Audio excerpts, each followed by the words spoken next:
Halo sobat semua, jumpa lagi dengan Denbagose Channel. Semoga kalian selalu sehat. Sebelum mulai, jangan lupa subscribe, like, komen, serta nyalakan lonceng biar dapat notifikasinya update terbarunya.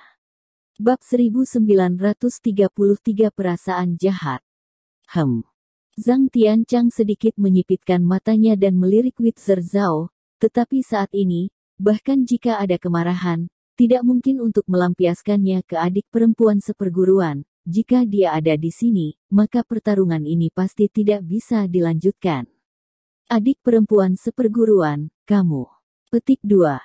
Witzer Zhao juga tidak menyangka dia akan muncul pada saat ini. Sebelumnya jika pada saat di depan gunung, itu adalah adik perempuan seperguruan yang bertindak di belakang. Orang ini begitu menghinanya, dia bahkan masih memohon untuk Thomas Qin. Masalah ini dimulai karena aku, kakak laki-laki seperguruan Zhao. Kalian sebaiknya kembali, aku akan meminta maaf jika kalian menginginkannya. Ya. Kakak laki-laki seperguruan Zhang, bagaimana menurutmu? Leticia Ye menatap Zhang Tianchang dengan sedih. Zhang Tianchang mengerutkan dahi, ini adalah putri guru, bahkan jika dirinya semarah apapun juga tidak mungkin melampiaskannya kepadanya. Dan adik perempuan seperguruan merupakan pasangan masa kecilnya, juga merupakan adik perempuan seperguruan yang paling disayang semua kakak dan adik laki-laki seperguruan.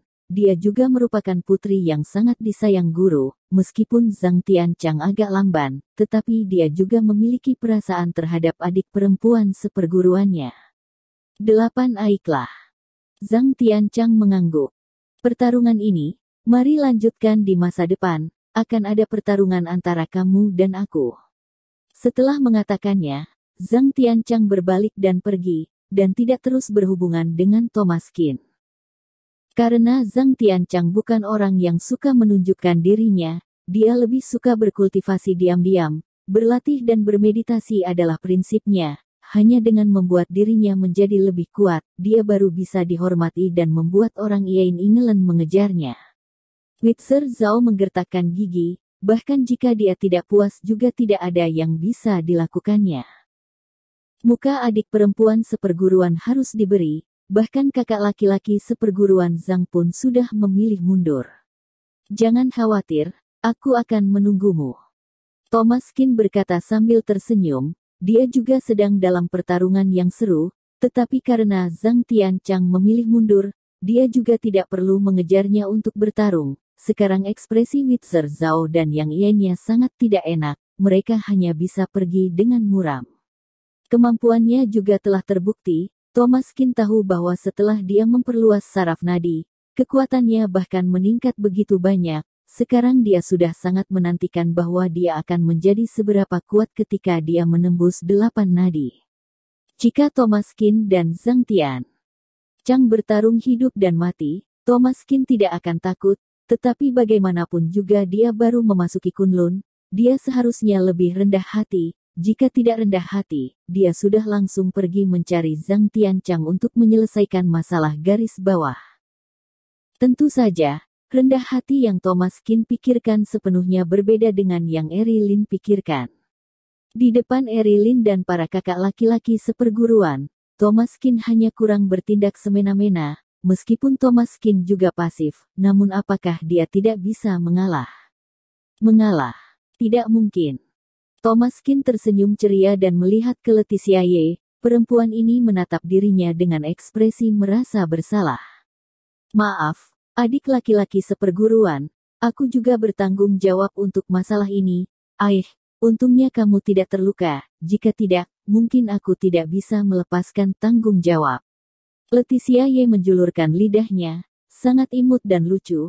Sebelumnya di depan gunung, Witzer Zhao menyulitkan Thomas Qin, jadi Leticia Ye tahu tujuan Witzer Zhao, tetapi Thomas Qin pada akhirnya tidak bersalah. Tidak apa-apa, bukan masalah besar juga, lagi pula aku juga tidak rugi. Thomas Qin mengangkat bahu. Aku lebih tua darimu, kamu seharusnya memanggilku kakak laki-laki seperguruan. Wajah Thomas Qin angkuh. Lebih tua dari mana? Kenapa kami tidak bisa melihatnya? Leticia Ye mencibir. Setelah mengatakannya, Erilin dan yang lainnya tertegun, adik perempuan seperguruan yang biasanya usil, kata-katanya kenapa membuat orang yang mendengar penuh dengan rasa jahat.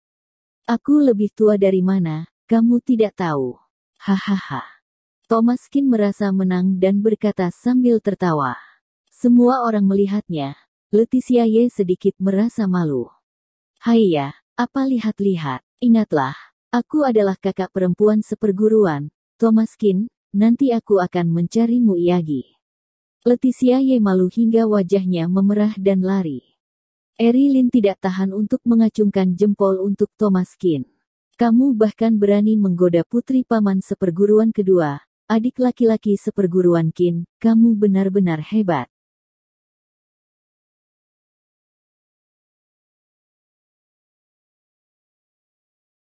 Bab 1934 Pegunungan Huiyao. Thomaskin kebingungan, apa? Leticia Ye adalah putri Haris Ye. Ini membuat Thomaskin sedikit tidak bisa percaya, tetapi memang itu faktanya, meskipun dia tidak ingin mempercayainya. Takdir benar-benar mempermainkannya, paman keduanya ingin menghancurkannya, tetapi dia malah diselamatkan oleh putri paman kedua.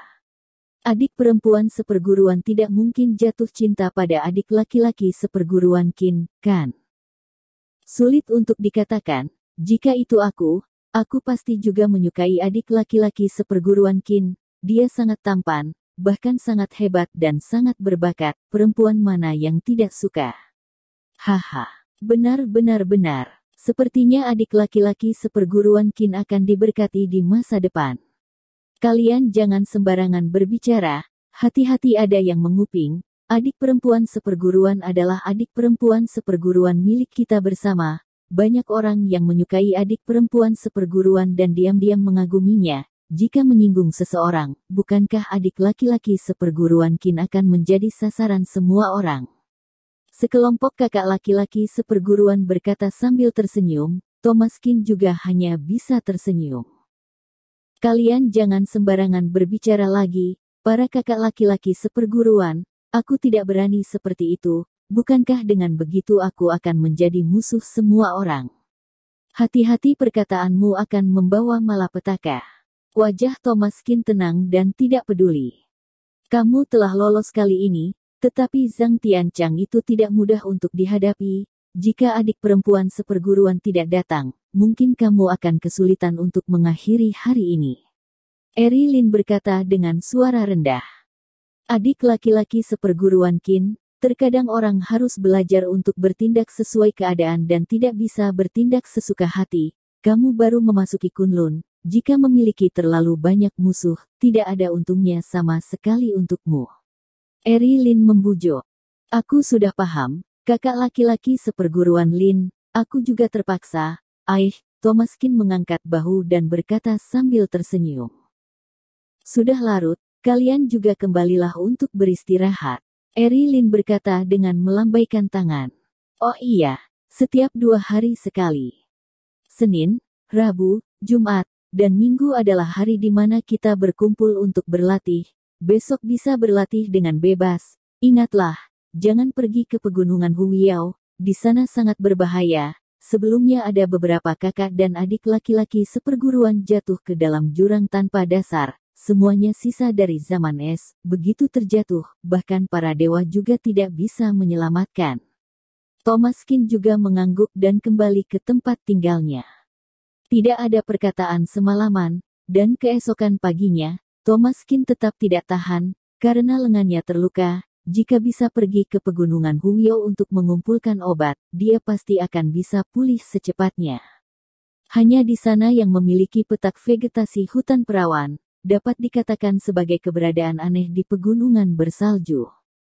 Iklim Gletser Kunlun sangat dingin, tetapi mungkin jika melintasi pegunungan, akan ada pemandangan yang berbeda. Pegunungan Huiyao seperti itu, kalau tidak petak vegetasi hutan perawan juga tidak mungkin bisa bertahan hidup di sini. Thomaskin berhati-hati pergi ke pegunungan Huiyao. Ketika dia melintasi puncak ini, dia melihat pemandangan pegunungan Huiyao tak berujung. Diperkirakan bahwa pegunungan ini setidaknya 20 atau 30 mil, benar-benar sangat langka. Suhu di sini setidaknya berbeda 10 atau lebih derajat dari tempat Thomas Kin sebelumnya. Namun seperti yang dikatakan Erilyn, tempat ini memang sangat berbahaya, dan jarak antara kedua gunung agak jauh. Di bawah ada lubang-lubang tanpa dasar dan ada retakan-retakan di gletser. Orang biasa tidak bisa melewatinya, bahkan murid Kunlun, hanya sedikit yang bisa melewati retakan gletser yang berjarak puluhan meter ini. Hutan rimbun di kejauhan semuanya hijau, meskipun suhunya sedikit lebih hangat, tetapi suhunya juga di bawah 0 derajat dan tertutup salju. Di sekitar selain suara angin dan salju, hampir tidak ada suara lain, angin bertiup dan salju turun. Thomas Kin berjalan dengan hati-hati, dan gunung-gunung di kejauhan bahkan lebih berhati-hati. Jika terjadi longsoran salju di tepi tebing, mungkin tubuhnya akan hancur. Thomas Kin menstabilkan pikirannya, dia harus melompati tebing hampir 100 meter, kalau tidak, dia tidak akan bisa mencapai pegunungan Huiyao di seberang. Thomas Kin menarik napas dalam. Dia melompat dengan lompatan pantulan, dan terbang langsung ke ngarai besar itu.